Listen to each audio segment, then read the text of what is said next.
अब मैं तुमसे हमेशा हमेशा के लिए आजाद हो गई हूँ। अब जो कुछ भी तुम्हारा था वह सब मेरा है। फिर वाणी रहस्यमय तरीके से मुस्कुराते हुए अपने घर चली गई।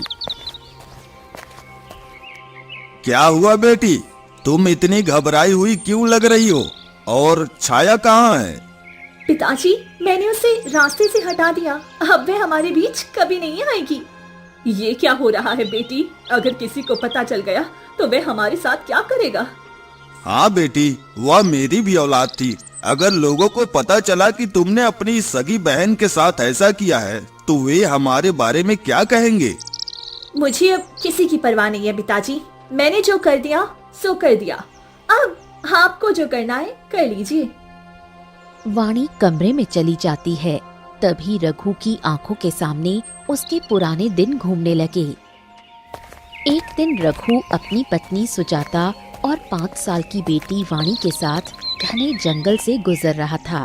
तभी एक व्यक्ति एक मासूम सी बच्ची को लेकर उसके सामने आ खड़ा हुआ। ये बच्ची तुम रख लो और इसकी परवरिश करो। पूरे 20 साल बाद मैं इसे लेने आऊंगा। इसकी परवरिश के बदले तुम्हें इतना धन मिलेगा कि तुम पूरी जिंदगी आराम से बिता सकोगे। लेकिन यह बच्ची कौन है और इसे मैं ही क्यों रखूं? बस इतना समझ लो, ये तुम्हारी किस्मत की चाबी है। अगर अपने बुरे दिन खत्म करना चाहते हो तो इसे अपने पास रख लो और कोई सवाल मत पूछो। फिर केशव रहस्यमयी तरीके से हंसते हुए वहाँ से चला गया। इसे रख लेते हैं। वैसे भी ये मासूम बच्ची है। हमारी पहले से एक बेटी है ही। इसे भी पाल लेंगे और जो धन मिलेगा हम उससे अपनी सारी तकलीफें दूर कर लेंगे। ठीक है, जैसा तुम कहो। चलो इसे अपने साथ ले चलते हैं। फिर रघु उस बच्ची को अपने घर ले आता है और दोनों बच्चियों की परवरिश करने लगता है। देखते देखते छाया बड़ी हो गई। एक दिन छाया और वाणी घने जंगल की ओर जा रही होती हैं। जल्दी चलो छाया, बहुत देर हो रही है। मुझे आशुतोष से मिलना है। फिर कब से मेरा इंतजार कर रहा होगा। लेकिन वाणी, अगर पिताजी को पता चल गया तो वह बहुत गुस्सा करेंगे। हमें घर लौट जाना चाहिए। चुप रहो और जितना कहूँ उतना किया करो। बस थोड़ी दूर और चलो, वह मेरा इंतजार कर ही रहा होगा। फिर दोनों आगे बढ़ती हैं और कुछ ही देर में तालाब के किनारे पहुंचती हैं, जहां आशुतोष पहले से बैठा इंतजार कर रहा था। वाणी, आने में इतना समय क्यों लगा दिया? मैं कब से तुम्हारा इंतजार कर रहा हूँ। हाँ, तुम आज अपने पिताजी से हमारी शादी की बात करने वाली थी ना? उन्होंने हमारे रिश्ते के लिए हाँ कर दी ना? माफ कर दो वाणी, मैंने बात तो की ही थी, लेकिन पिताजी हमारे रिश्ते के लिए तैयार ही नहीं हुए। फिर भी मैं तुमसे सच्चा प्रेम करता हूँ, इसलिए मैंने साफ कह दिया कि मैं शादी सिर्फ तुमसे ही करूँगा। इसी बात पर उन्होंने मुझे घर से निकाल दिया। मैंने अपना घर, जमीन सब कुछ छोड़ दिया सिर्फ तुम्हारे लिए। अब चलो हम शादी कर लेते हैं और अपना नया जीवन शुरू करते हैं। नहीं आशुतोष, मैं तुम्हारे साथ रहने के लिए तैयार नहीं हूँ। मैंने तुमसे प्यार इसीलिए किया था क्योंकि मैं ठाकुर परिवार की बहू बनना चाहती थी, किसी गरीब के साथ जिंदगी बिताने के लिए नहीं। मुझे गरीबों से नफरत है। मैं अब तुमसे शादी नहीं कर सकती। तुम ये कैसी बात कर रही हो वाणी? तुम तो मुझसे बड़े बड़े वादे करती थी, साथ जीने मरने की कसमें खाती थी, पर आज तुम मुझे पैसों के लिए ठुकरा रही हो। देखो, वादे और कस्में ठीक हैं, लेकिन जिंदगी चलाने के लिए पैसा जरूरी होता है। अब मुझे तुमसे और मिलने का मन नहीं है। मुझे जाना होगा। फिर वाणी वहाँ से चली जाती है और छाया भी उसके पीछे जाने लगती है। वाणी, ये तुम ठीक नहीं कर रही हो। तुम आशुतोष से सच में प्रेम करती हो। उसे एक मौका दो, वह तुम्हारे लिए सब कुछ छोड़ चुका है। चुप रहो। अगर तुम्हें मैं इतना पसंद है ना तो तुम ही उससे शादी कर लो, लेकिन मैं किसी भिखारी के लिए अपनी जिंदगी बर्बाद नहीं करूंगी। मैं ठाकुर परिवार की बहू बनूंगी, किसी गरीब की नहीं। फिर वाणी वहाँ से चली जाती है और छाया की आंखों से आंसू बहने लगते हैं। मैं तुम्हें कैसे बताऊं वाणी कि मैं भी आशुतोष से प्रेम करती हूँ, लेकिन वह सिर्फ तुमसे प्रेम करता है, इसीलिए मैंने कभी अपने दिल की बात उससे कही नहीं। छाया उदास मन से वहाँ से चली जाती है। उधर आशुतोष रहस्यमयी मुस्कान के साथ वहाँ से चला जाता है। समय बीतता जाता है। अगली सुबह वाणी और छाया अपने पिता के साथ बैठी होती हैं। तभी आशुतोष अपने पिता ठाकुर के साथ वहाँ पहुँचता है। ठाकुर को देखते ही रघु दौड़कर उनकी ओर बढ़ता है। ठाकुर साहब, प्रणाम प्रणाम। बताइए, आज यहाँ कैसे आना हुआ? मैं अपने बेटे आशुतोष की शादी तुम्हारी बेटी छाया से करना चाहता हूँ। या आप कैसी बातें कर रहे हैं ठाकुर साहब? आपका बेटा तो मेरी बड़ी बेटी वाणी से प्रेम करता था ना? हाँ, मैं वाणी से प्रेम करता था, लेकिन उसे सिर्फ धन दौलत से मतलब है। ऐसी लड़की को मैं अपनी पत्नी नहीं बना सकता जिसकी नजरों में मेरी कोई कदर ही ना हो। तभी वाणी दौड़ती हुई वहाँ आती है। ये क्या हो रहा है आशुतोष? तुम अपने पिताजी के साथ? तुमने तो कहा था कि तुम्हें घर से निकाल दिया गया है, फिर ये सब क्या है? मुझे कुछ समझ में नहीं आ रहा है। मैं बस तुम्हारे प्रेम की परीक्षा ले रहा था वाणी। मैं देखना चाहता था कि तुम मुझसे सच में प्रेम करती हो या सिर्फ मेरे धन और हैसियत से। लेकिन आज तुम्हारी सच्चाई सामने आ गई। मेरे पिताजी जो कहते थे वो बिल्कुल सही था। नहीं आशुतोष, ऐसा मत कहो। मैं तुमसे सच्चा प्रेम करती हूँ, प्लीज मुझसे शादी कर लो। नहीं बेटी, ठाकुर परिवार की बहू ऐसी नहीं हो सकती जिसे सिर्फ धन का लालच हो। हमें छाया जैसी संस्कारी और नेक लड़की चाहिए। नहीं नहीं ठाकुर साहब, ये कैसे हो सकता है? बड़ी बेटी से पहले छोटी बेटी की शादी समाज में ठीक नहीं मानी जाती। ये फैसला मैंने और पिताजी ने कर लिया है। हम ठाकुर हैं और जो ठान लेते हैं वो करके ही रहते हैं। छाया, तुम मेरे साथ चलो। छाया कुछ कह नहीं पाती। उसकी आंखों से लगातार आंसू बहने लगते हैं। ये सब अचानक कैसे हो गया? मुझे कुछ समझ में नहीं आ रहा। मेरा जीवन अब किस मोड़ पे आ गया है? बेटी डर मत, मैं तुम्हें अपनी बेटी की तरह रखूंगा। तुमने हमेशा गरीबों और जरूरतमंदों की मदद की है। तुम्हारा दिल बहुत साफ है। तुम्हें हमारे घर की बहू बनने योग्य हो। ठाकुर छाया के पास जाता है और उसका हाथ पकड़ लेता है। चलिए पिताजी, अब चलते हैं। आशुतोष, ठाकुर और छाया वहाँ से चले जाते हैं। पीछे रघु, सुजाता और वाणी स्तब्ध खड़े रह जाते हैं। मैंने कभी नहीं सोचा था कि आशुतोष मुझे इस तरह छोड़ देगा। उसने मुझे धोखा दे दिया। मैं पहले ही कहती थी बेटी, थोड़ा संभल कर रहो, लेकिन तुम उसकी बातों में आ गई। देखो, आज वही लड़की हवेली की बहू बन गई जिसे तुम तुच्छ समझती थी। हे भगवान, मैंने अपने ही हाथों से अपनी जिंदगी बर्बाद कर ली। मैंने खुद अपने पैरों पर कुल्हाड़ी मार ली। वाणी रोती हुई वहाँ से चली जाती है। रघु और सुजाता परेशान होकर अंदर आकर बैठ जाते हैं। अब हम क्या करेंगे? ठाकुर छाया को अपने साथ ले गया, और अगर वह आदमी वापस आ गया जिसने हमें बच्ची दी थी तो? हाँ, मुझे भी बहुत डर लग रहा है। सिर्फ 1 महीना बचा है 20 साल पूरे होने में। पता नहीं आगे क्या होगा। वह आदमी आएगा भी या नहीं। तभी दरवाजे पर जोर से दस्तक होती है। केशव सामने खड़ा होता है।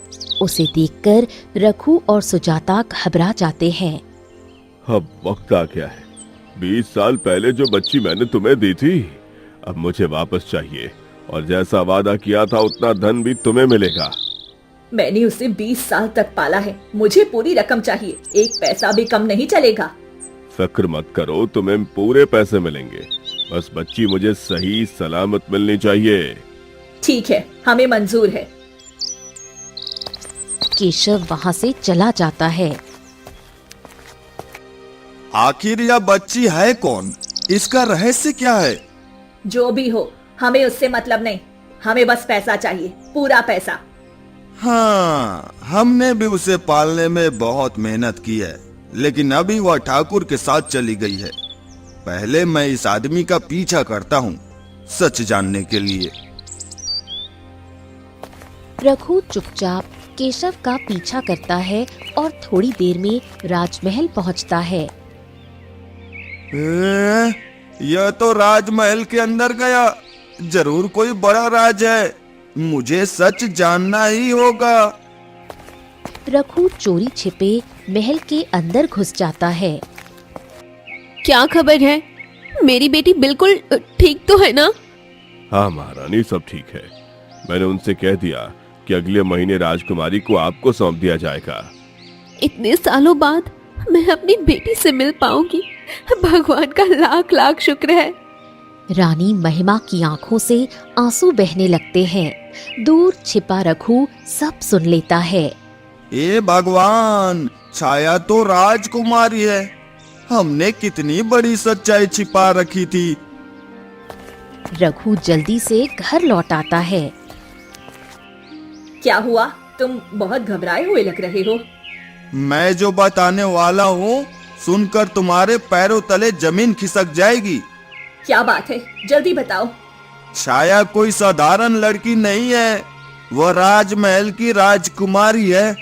मैंने खुद रानी को कहते सुना कि वह उसकी बेटी है। राजकुमारी मतलब अपार धन, ये तो हमारे लिए सोने की खान है। अब इसका सही फायदा उठाना होगा। हाँ, यह तो ठीक है, लेकिन अब हम क्या करें? क्यों ना हम असली राजकुमारी की जगह अपनी बेटी को राजकुमारी बनाकर भेज दें और छाया को रास्ते से हटा दें। तुम कैसी बातें कर रही हो? वे लोग हमारे घर की पूरी जानकारी निकाल चुके होंगे और रानी माँ ने अपनी इकलौती राजकुमारी हमें सौंपी है, तो जरूर उनकी कोई मजबूरी होगी। हम ऐसा नहीं कर सकते।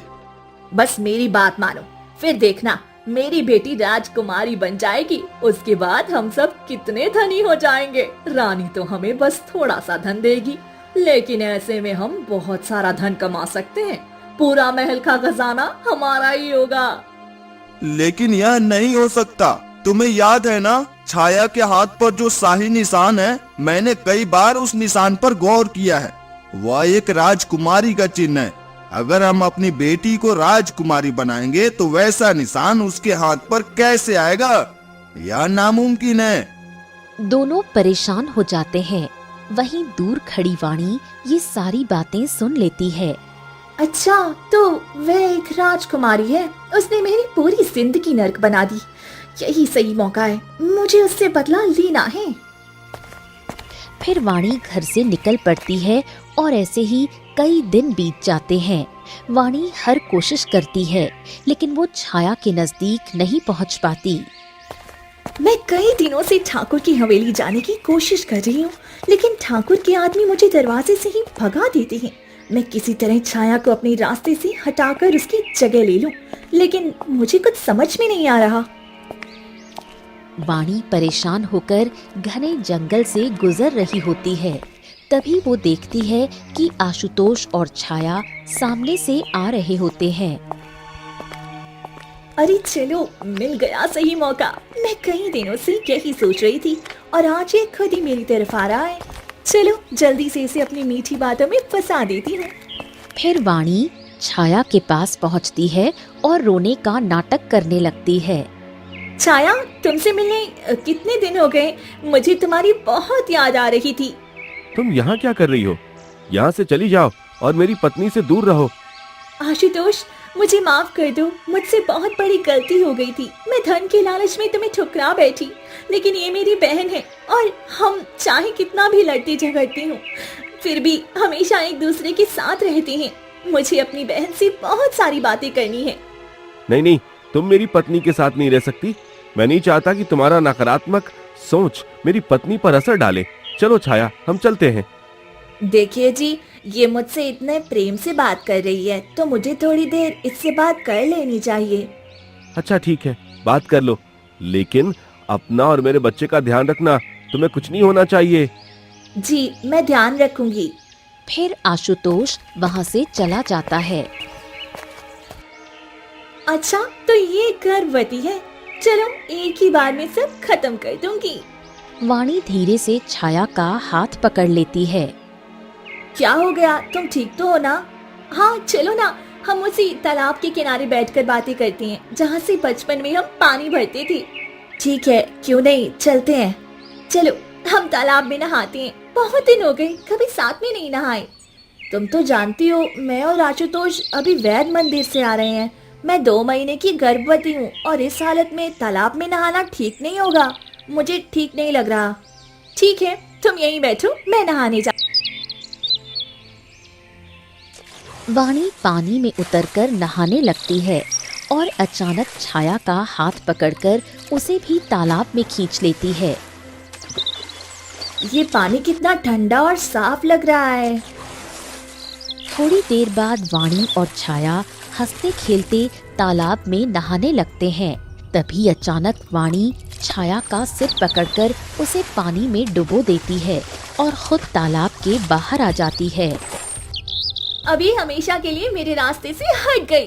अब इसका जो कुछ भी था वह सब मेरा होगा। फिर वाणी जल्दी जल्दी घर लौट आती है। क्या हुआ बेटी, तुम बहुत घबराई हुई लग रही हो। मैंने छाया को रास्ते से हटा दिया, अब मैं उसकी जगह लूंगी। यह तुमने क्या कर दिया बेटी, वह राजकुमारी है। अगर किसी को पता चल गया तो वे हमें जिंदा नहीं छोड़ेंगे। मेरी बेटी ने बिल्कुल सही किया है। अब उस राज्य की राजकुमारी मेरी बेटी बनेगी। कल सुबह ही हम उसे राजमहल लेकर चलेंगे। लेकिन अगर सच सामने आ गया तो? कैसे आएगा? उस आदमी ने मासूम बच्ची हमें दी थी और इतने सालों में ना तो उसने कभी उसे देखने की कोशिश की और ना ही उसकी खोज खबर ली। ऐसे ही वो रात बीत जाती है। तीनों परेशान होकर सो जाते हैं। अगली सुबह होते ही आशुतोष घर पहुंच जाता है। वाणी, बाहर आओ। क्या हुआ? तुम इतने परेशान क्यों लग रहे हो? मेरी पत्नी कहाँ है? वो कहीं दिखाई क्यों नहीं दे रही? वह तुमसे मिलने के बाद हवेली वापस नहीं लौटी। मुझे नहीं पता, थोड़ी देर बात करने के बाद वे खुद ही चली गई थी। झूठ मत बोलो, जरूर तुमने मेरी पत्नी के साथ कुछ किया है। आशुतोष, मानती हूँ कि मैंने तुमसे प्रेम किया और तुम्हें ठुकरा दिया, लेकिन इसका मतलब ये नहीं कि मैं अपनी बहन के साथ गलत करूंगी। वाणी फूट फूट कर रोने लगती है और आशुतोष वहाँ से चला जाता है। चलो, मैंने अच्छा नाटक किया। इतने में पीछे से सुजाता और रघु आ जाते हैं। बेटी, हम बच गए। नहीं पिताजी, आप क्या समझती हैं कि मैं इतनी कच्ची खिलाड़ी हूँ? चलो, हमें राजमहल जाना होगा। फिर तीनों वहाँ से निकल पड़ते हैं और राजमहल पहुँचते हैं। आओ आओ, चलो तुम्हें रानी के पास ले चलते हैं। फिर केशव उन तीनों को रानी के पास ले जाता है। बताओ, क्या यही बच्ची है जिसे मैंने तुम्हें सौंपा था? हाँ महारानी, यही वो बच्ची है जिसे आपने मुझे सौंपा था। मैंने बहुत मेहनत और ईमानदारी से इसकी परवरिश की है। केशव, इसके हाथ पर निशान देखो। निशान देखकर ही पता चल जाएगा कि ये हमारी राजकुमारी है। फिर केशव उसके हाथ का निशान देखता है। हाँ महारानी, बिल्कुल वही निशान। यानी ये हमारी राजकुमारी है। चलो, अच्छा हुआ कि मैंने नकली निशान बनवा लिया दुकान पर।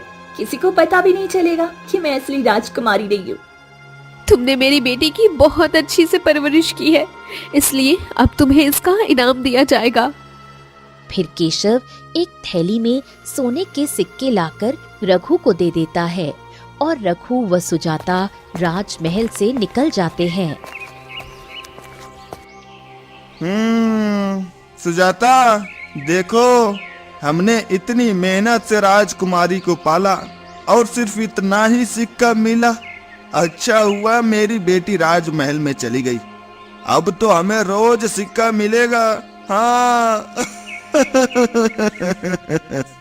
हाँ, तुम ठीक कह रहे हो। दोनों वहाँ से चले जाते हैं और ऐसे ही एक दिन वाणी आधी रात को उठती है। चलो, अब जल्दी से जाकर बहुत सारा धन निकाल दूंगी और इकट्ठा करके अपने माँ पिताजी को दे दूंगी। फिर वाणी आधी रात में खजाने वाले कक्ष में जाती है और वहाँ से धन निकालकर अपने कक्ष में लौट रही होती है कि तभी केशव उसे देख लेता है। अरे, ये राजकुमारी भला धन क्यों चुरा रही है? ये सारा धन तो उसी का है, फिर ये सब करने की जरूरत क्या है? मुझे ये बात जाकर महारानी को बतानी चाहिए। फिर केशव रानी महिमा के पास आता है। क्या हो रहा है? तुम इतनी रात को यहाँ क्या कर रहे हो? रानी माँ, मुझे आपसे एक बहुत ही जरूरी बात बतानी है। मैंने राजकुमारी वाणी को खजाने वाले कक्ष से खजाना चोरी करते हुए देखा। क्या राजकुमारी मेरा खजाना चोरी करेगी? पर ये सारा तो उसी का है। महारानी, मुझे भी समझ नहीं आया कि आखिर वो खजाना क्यों चुरा रही हैं। जरूर कोई बड़ी बात है जो हमसे छुपाई जा रही है। केशव, तुम इसकी पूरी जांच पड़ताल करो। केशव वहां से चला जाता है और ऐसे ही रोज राजकुमारी वाणी राजमहल से चोरी छुपके धन चुराकर अपने माँ पिताजी के पास ले जाती है। बेटी, इतनी रात को यहाँ क्या कर रही हो? देखिए, मैंने इतना सारा धन चुराया है, अब आप लोग भी धनी हो जाएंगी। अरे, जिससे तुम जैसी बेटी मिली हो उसकी क्या कमी होगी। अब जल्दी जाओ, अगर किसी ने देख लिया तो मुसीबत हो जाएगी। ठीक है, मैं चलती हूँ। फिर वाणी वहां से चली जाती है और दूर से छुपा आशुतोष ये सारी बातें देख रहा होता है। अच्छा, तो ये लोग खेल खेल रहे हैं। कई दिनों से मैं इन पर नजर रख रहा था। ये राजकुमारी बन गई और अपने पिता को धन चुरा कर दे रही है। जरूर कुछ बड़ा राज है। इन लोगों ने मेरी पत्नी के साथ जरूर कुछ बड़ा कांड किया है। मुझे सब पता करना होगा। फिर आशुतोष परेशान होकर वहां से निकल जाता है और साधु महाराज की कुटिया में पहुंचता है। बताओ, कैसे आना हुआ? साधु महाराज, मुझे मेरी पत्नी की जानकारी चाहिए। मेरी पत्नी कहाँ है और किस हालत में है? मुझे बहुत चिंता हो रही है। जिसे तुम पत्नी समझ रहे हो वो तुम्हारी पत्नी ही नहीं बल्कि इस राज्य की असली राजकुमारी है। उसे सिर्फ वो लोग पाल पोस रहे थे। पर ये कैसे? एक राजकुमारी होकर साधारण घर में क्यों? इसका मतलब? देखो, वो राज परिवार की बेटी है। राजा पहले ही मर चुके थे। रानी ने राजकुमारी को गरीबों वाली जिंदगी में इसलिए दिया ताकि वो संघर्ष करे, एक कुशल योद्धा बने और अपने राज्य को सही दिशा में ले जा सके। अगर वो राजमहल में आराम से रहती तो घमंडी बन जाती, लेकिन गरीबी और संघर्ष में रहकर वो गरीबों का दर्द समझेगी और सबका दुख महसूस करेगी। इसलिए रानी माँ ने ये फैसला किया। पर अभी छाया कहाँ है? वाणी ने उसे मारने की कोशिश की है, लेकिन तुम्हारी पत्नी अभी भी जीवित है। वह तालाब की दुनिया में है, क्योंकि उसे मारना इतना आसान नहीं। उसके पूर्वज नेक आत्मा से भरे थे। उनकी सभी आत्माओं ने मिलकर राजकुमारी छाया की रक्षा की है। तुम उसी तालाब में जाओ और अपने खून की बूंदें उसमें डालो। इससे आत्माओं को विश्वास हो जाएगा कि तुम उसके पति हो और उसे कोई नुकसान नहीं पहुंचाओगे। ठीक है साधु महाराज, मैं अपनी पत्नी को जरूर वापस लेकर आऊंगा। फिर आशुतोष तालाब के किनारे पहुंचता है। छाया, मैं तुम्हें कुछ नहीं होने दूंगा। मैं तुम्हें सही सलामत बाहर निकाल लूंगा। आशुतोष पास रखे पत्थर से अपनी हथेली काटता है और उसका खून तालाब में गिर जाता है। अचानक तेज रोशनी फैलती है और नेक आत्माओं की शक्ति से छाया बेहोशी की हालत में तालाब से बाहर आ जाती है। मेरी छाया, तुम ठीक हो ना? तुम आ ही गए। मैं कब से तुम्हारा इंतजार कर रहा था। तुम अपनी पत्नी को लेने आओ। मुझे मेरी पत्नी चाहिए। मैं उसे न्याय दिलवाऊंगा। जिसने भी उसे नुकसान पहुंचाने की कोशिश की है, मैं उससे बदला लूंगा। हाँ, यह हमारे पूर्वजों की धरोहर है। इसे खत्म करने की कोशिश की गई थी, लेकिन हम सभी आत्माओं ने अपनी शक्ति से इसे बचा लिया। अब तुम जाओ और इसे उसका सही स्थान दिलवाओ। जी, आपका विश्वास टूटने नहीं दूंगा। मैं इसे सही सलामत घर ले जाऊंगा। तभी तेज रोशनी फैलती है और नेक आत्मा वहां से चली जाती है। ये क्या हो रहा है? मैं कहाँ थी? मुझे कुछ समझ में नहीं आ रहा है। छाया सुनो, सारी बात मैं तुम्हें बताता हूँ। जैसे ही आशुतोष सारी बातें बताता है, छाया फूट फूट कर रोने लगी। क्या मैं राजकुमारी हूँ? मुझे यकीन ही नहीं हो रहा कि मेरे माता पिता ने मेरे साथ इतना बड़ा धोखा कैसे किया। चलो हम राजमहल चलते हैं। तुम्हारे साथ बहुत अन्याय हुआ है। तुम्हारी बहन को उसकी सजा दिलानी होगी।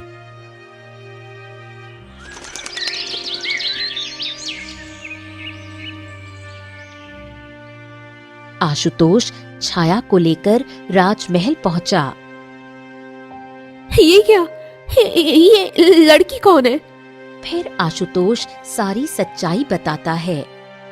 पर ये कैसे हो सकता है? उसके हाथ पर भी वही निशान है। रानी महिमा छाया के हाथ पर निशान देखने लगती है। महारानी, ये सच है। यही वो निशान है, यानी इन दोनों में से कोई एक असली है। इतने में वाणी वहां आ जाती है। ये कैसे बच गई? मैंने तो इसे मारकर तालाब में फेंक दिया। ये कैसे संभव है? राजकुमार वाणी, इधर आओ और साफ साफ बताओ, इन दोनों में से कौन सा निशान नकली है? नहीं, ये निशान मेरे जन्म से ही है। मेरा निशान नकली नहीं है। और वानी, तुम्हारे हाथ में पहले ये निशान नहीं था। नहीं, मेरा निशान ही असली है। अभी सच सामने आ जाएगा। सैनिकों, जाओ और आग लेकर आओ। जो निशान नकली होगा वो मिट जाएगा, जो असली होगा वो बना रहेगा। ऐसा मत करो, मेरे हाथ जल जाएंगे। मेरा निशान नकली है। ये क्या तुमने मुझे धोखा दिया? तुम्हारे पिता ने हमारे साथ इतना बड़ा खेल खेला। हाँ महारानी, और मैं देख रहा था ये कई दिनों से धन चुराकर अपने माता पिता को दे रही है। केशव, जाओ और इसके धोखेबाज माता पिता को तुरंत यहाँ लेकर आओ। थोड़ी देर में सुजाता और रघु को पकड़कर वहां लाया जाता है। यह क्या? छाया जिंदा है? यह कैसे हो सकता है? तुम लोगों ने लालच में मेरी बेटी को मारने की कोशिश की और अपनी बेटी को मेरी राजकुमारी बनाकर राजमहल में बैठा दिया। अब तुम्हें इसकी सजा मिलेगी। महारानी, हमें माफ कर दीजिए। हम लालच में आ गए थे। मुझसे बहुत बड़ी गलती हो गई। अपराध की कोई माफी नहीं होती। सैनिकों, इन दोनों को ले जाकर कारागार में बंद कर दो। सैनिक तीनों को पकड़कर ले जाने लगे। नहीं, ऐसा मत करो। भले ही इन लोगों ने मेरे साथ कितना भी गलत किया हो, लेकिन ये मेरी बहन है और यही मेरे माता पिता हैं। मैं उन्हें सजा होते हुए नहीं देख सकती। बचपन से मैंने इन्हीं दोनों को अपने माता पिता माना है। ये मेरी असली राजकुमारी है। यही मेरी बेटी है। मैंने इसे सही दिशा में पालने के लिए गांव में दिया था और आज मेरी बेटी पूरी तरह योग्य और समझदार बन चुकी है। मैं तुम तीनों को माफ तो नहीं कर सकती, लेकिन अपनी बेटी का दिल भी नहीं तोड़ सकती। तुम्हारे बुरे कर्मों के बावजूद मेरी बेटी ने ये फैसला लिया है। इसलिए आज से तुम दोनों इस राज्य से बाहर नहीं जाओगे। बाहर चले जाओ और फिर कभी मेरे सामने मत आना, वरना मैं तुम्हारी जान ले लूंगी। रघु हाथ जोड़कर छाया के सामने खड़ा हो गया और उसकी आंखों में आंसू भर आए। मुझे माफ कर दे बेटी। हम लोगों ने तुम्हारे साथ बहुत गलत किया, लेकिन फिर भी तुमने हमें माफ करके एक मौका दिया। मुझे माफ कर दो छाया। मैंने तुम्हें जान से मारने की कोशिश की, फिर भी तुमने हम सबको माफ कर दिया। अब मैं तुमसे नजर मिलाने लायक भी नहीं हूँ। वानी, तुमने मुझे कभी अपनी बहन नहीं माना, लेकिन मैंने हमेशा तुम्हें अपनी बहन माना और दिल से ये रिश्ता निभाया है। इसीलिए मैं तुम्हें सजा होते हुए नहीं देख सकती, लेकिन मैं तुम्हें पूरी तरह माफ भी नहीं कर सकती, क्योंकि जिस वक्त तुमने मुझे मारने की कोशिश की थी उस वक्त मैं गर्भवती थी। फिर छाया वहां से चली गई और रघु, सुजाता और वाणी भी वहां से चले गए। ये क्या, मेरी बेटी गर्भवती है? ये सब क्या हो रहा है बेटी? हाँ माँ, मैं गर्भवती हूँ और ये आशुतोष है मेरे पति और मैं इनके बच्चे की माँ बनने वाली हूँ। मुझे पहले पता नहीं था, लेकिन मैंने इनसे शादी कर ली है। कोई बात नहीं बेटी, मेरी यही इच्छा थी कि तुम इस राज्य का उत्तराधिकारी गरीबी और संघर्ष में पल कर बड़ा हो, ताकि ये राज्य सही हाथों में जाए। मैं इस रिश्ते को पूरे दिल से स्वीकार करती हूँ। माँ, अब मुझे पूरा यकीन हो गया है कि मैं आपकी असली राजकुमारी हूँ और आज मुझे दुनिया की सारी खुशियाँ मिल गई हैं। छाया रानी महिमा के गले लग गई और उसके बाद छाया राजकुमारी बनकर आशुतोष के साथ खुशी खुशी अपना जीवन बिताने लगी।